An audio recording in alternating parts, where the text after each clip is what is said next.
ewiase a yewe se wo ye bema na wo ware wo ba ana afa na wahia wo ba no na oba no woni ne sign na wotwe 3 days ana 4 days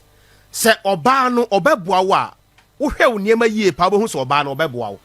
efiri se ne niema nketen se oba obetra wade ase a che no otubanche a odua empanifo pi aka na omugusu omuka ombekọ sunsu aka se eniema enko yie nti wo sa ban ne hwe na wo sesa niema ade ba akwa ma Ghana fo ekai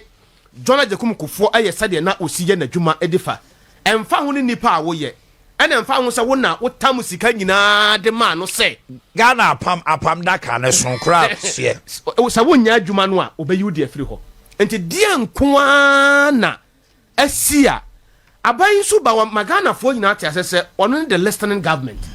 enti ade na asie eno ne question Ghana fo busa se aban ya wo ba no de ho ahoa no ho se ono de wotie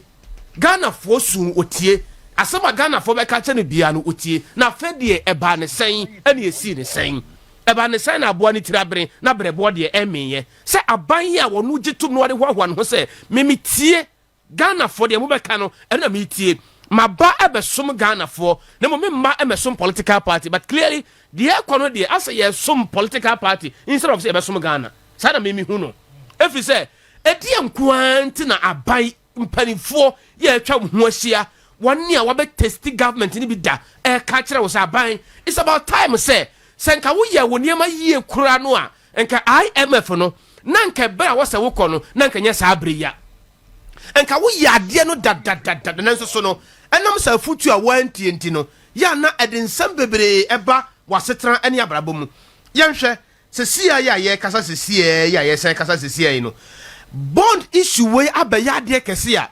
sampuntu nyuma bi na ekoso ba bi a direct or indirect na ban no kata saa de no so ama bond no ho asema na obi eka ene wo pa wo de fa remote no to TV stations bia ya wo pe the same bond na obi eka ho asem radio station eka ho asem including information centers kura so eka bond ho asem enti DNT na aban wuntimi ntie na Ghana for eka yes see ano nipa 1.3 ya assign say signature ya o ma sign no chance demonstration no ebekoso hwe nipa mako 1.3 say wo be ye demonstration against o aban no ugina be wo hen and so if 1.3 million hits the streets of Ghana over 2 yes what I say obi anywa obi ba be gina also ye flag bearer Ghana for be feel the same thing happen now 89 ministers no yes 98 yes aban yesro finance minister no omwanti ni free ho ya omo so 10 omo ho ba ye ka say businessman bia ko hu omo a eden sem bebere ba ya eno so gusu a akope ba bia dan enti yesra na nado dankwa akufo ado said the second half ni si ko no ye ya pon ya bo 89 minutes ye ya pon enti na nado dankwa akufo ado do something o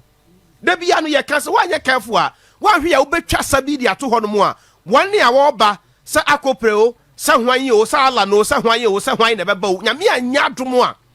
ebetwa sabidi ato ho a NPP as a party no won bebre